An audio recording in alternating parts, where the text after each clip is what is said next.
Scoring a lot of points in basketball does not require extreme athleticism. You can score more points every game by keeping it simple. Let me teach you exactly how. So the first thing we're going to discuss is a concept that I don't see being talked about a lot within the basketball community, and that is straight lines create consistency.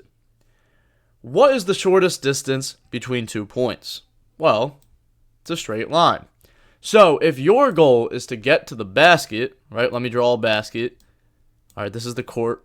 All right, if you're up here, the fastest and most efficient way to get to the basket is not taking a super wide angle. And I see a lot of young players do that. I used to do that. It's taking a straight path. Don't overcomplicate this, right? If you want to score more points, going wide isn't going to help you. You need to bump your defender and get to the rack. Straight lines create consistency. I'll show you in a video example. This is my junior year of high school.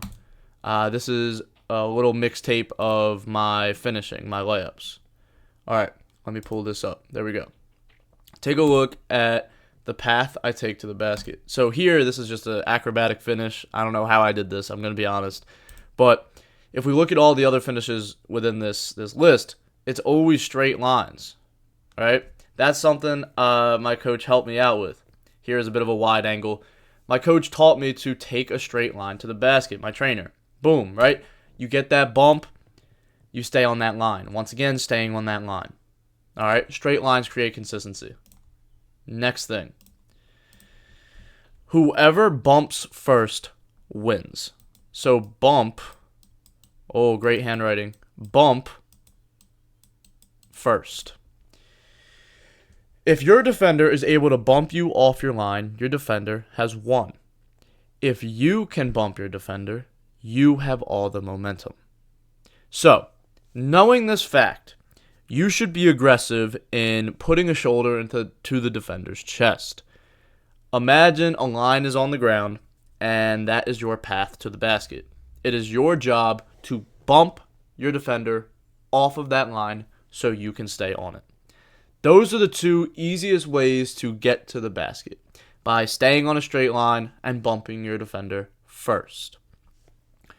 Now, if you're not the most athletic player, you have to use the tools that you were given. For me, I was not given that crazy athleticism, but I was able to work hard for a prolonged period of time. So, what did I do?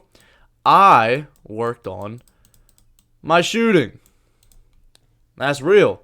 I also worked on my ball handling, so I could bring up the ball and get to my spots. I'll show you a little mixtape from my junior year once again. This is the most recent mixtape I have. I don't think I made one for my senior year, but right, I'm always able to just get right into my shot. Something that you need to understand is the faster you can get into your jump shot, the more open opportunities you'll have. If you take half a second to shoot the ball, all you need is a half a second of open space. But if your jump shot takes longer, let's say your shot takes 0.75 seconds, you need 0.75 seconds of open space. So increasing the speed of your shot will benefit you because you can take advantage of smaller gaps. Once again, we can see this in action. The moment I have a second of space, I'm taking that shot, and it's too late for the defense. Another great way to score more points is actually to do well on defense, because defense, good defense, turns into great offense. If you were to count how many points I had per game in high school and then see the percentage of those points being in the fast break, it's probably around, I'd say maybe 15 to 20% of my points were either in the fast break or on some kind of steal, turnover.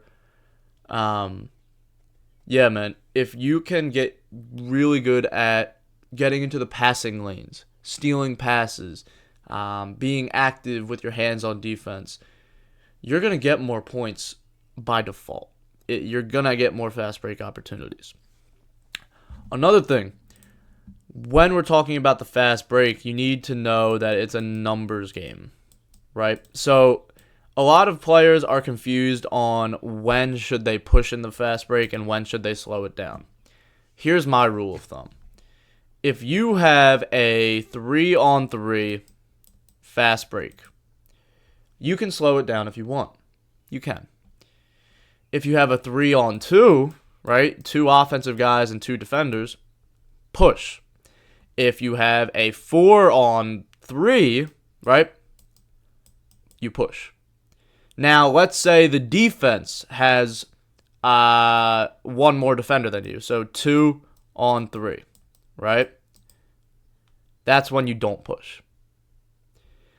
If you have a numbers advantage, you should push in the fast break, because by having that numbers advantage, the defense can't guard everyone. Also, on the fast break, you should always look to get to the middle of the floor. The reason why is because let's take a look at this, right? Let's say this is you in the middle of the floor, and these are your teammates here, right? If they're able to fill the lane, and you're able to get down the middle of the floor, look at all this space you guys have here, right? Now, if you guys stayed on the same side of each other, let's say you brought the ball up on the sideline, you're going up this way, you're going here, the spacing is all out of whack, right? So if you have the opportunity, you should focus on getting that ball to the middle, so then you guys can use that spacing to your advantage. I'll show you playmaking right here. So take a look at Steve Nash in transition. Whenever he gets this ball, he's taking that ball up the middle, and he's always looking up for that next pass. Once again, taking the middle of the floor. Recognize the spacing. You see he has one teammate here, one teammate out here. He's taking the middle of the floor, and look, he has that trailer. Is that that's Shaq right there? Boom, beautiful pass. You don't have to make the fanciest passes like Steve Nash, but just by getting the ball to the middle of the floor, that spacing is going to help you out so much. Last thing, if you want to score more, you need to be aggressive. You need to have that scorer's mindset, and you also need to attack pick and rolls aggressively. So something I see a lot with players is they'll get a pick and roll, and they'll either allow the defender to get over that screen and basically just stop their advantage, or they'll use the screen properly, but they'll go out too wide. And last thing is, if a defender goes under the screen, they don't shoot.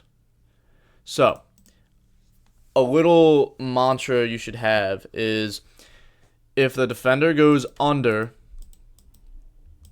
you shoot. If they go over,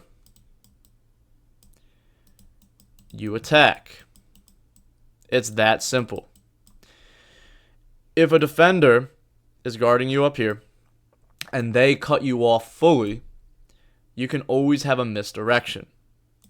Take advantage of that. I'll show you a time I use this in game because live examples are always nice. Alright, so on this play, I recognized that my defender was leaning too far towards the screen. So once I saw that, I got his momentum to go to the left, and then I just drove hard to the right. I'll show you another example.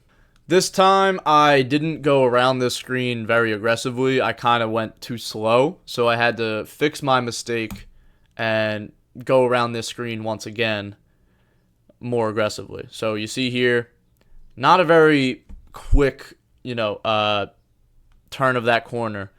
So he was able to cut me off immediately. But I had that misdirection, so I'm able to bring it back. All right, we got this right here. Let me call for another screen, lead him into it, attack it aggressively, and then I was able to put him behind me and get towards the lane. I hope you enjoyed this video, and I hope it was helpful. If it was, be sure to subscribe. I got a lot of other videos on this channel. Also, if you'd like me to coach you, click that link in the description. But as always, keep God first. Stay blessed, bro. I love y'all, man.